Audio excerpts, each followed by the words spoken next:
On May 29, 1453, the walls of Constantinople shook under the thunder of cannons. By nightfall, the city that had stood for more than 1,000 years was gone, and with it, the Middle Ages. This is the story of the last stand of the Byzantine Empire, the rise of the Ottomans, and the day that changed the course of history. For centuries, Constantinople was the jewel of the Byzantine Empire. Its golden domes glistened in the sun, its bustling markets overflowed with spices and silks, and its towering walls had repelled countless invaders. The city was more than a capital. It was a symbol of endurance, a bridge between East and West. But by the mid-15th century, the empire was a shadow of its former self. Once stretching across the Mediterranean, it had shrunk to little more than the city itself and a few scattered territories. Surrounded by the rising power of the Ottomans, Constantinople stood alone, proud but vulnerable. Inside its walls, Emperor Constantine XI carried the weight of history. He knew the city's defenses were legendary, but he also knew the odds were overwhelming. Still, he chose to fight, not surrender.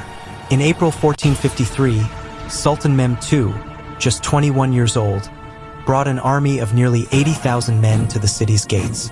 Among them were janissaries, elite soldiers trained from childhood, and massive cannons, weapons so powerful they could shatter walls once thought indestructible. Day after day, the cannons roared, pounding the ancient walls. The defenders, numbering barely 7,000, patched the breaches with earth and rubble, fighting desperately to hold the line. Supplies dwindled. The city was cut off by sea, the Ottoman navy blocking reinforcements. Yet inside, the spirit of resistance burned.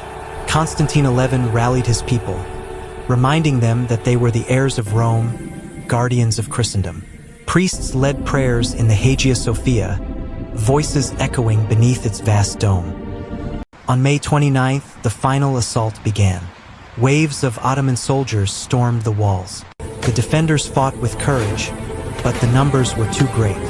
Amid the chaos, Constantine XI is said to have cast off his crown, declaring he would not live as an emperor without an empire. He fought as a soldier, and there he fell, the last emperor of Byzantium. By dawn, the city was in Ottoman hands. The great walls, once thought unbreakable, had fallen.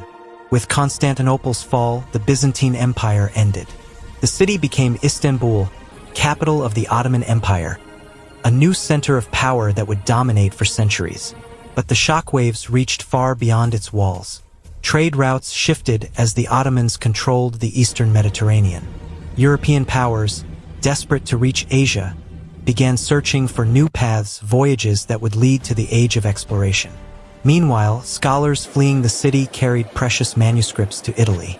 Ancient Greek texts, long preserved in Constantinople, now fueled the Renaissance, sparking a rebirth of art, science, and philosophy in Western Europe. Historians call it the day the Middle Ages ended. A single city's fall became the dawn of a new world. This was the fall of Constantinople, the day the Middle Ages ended.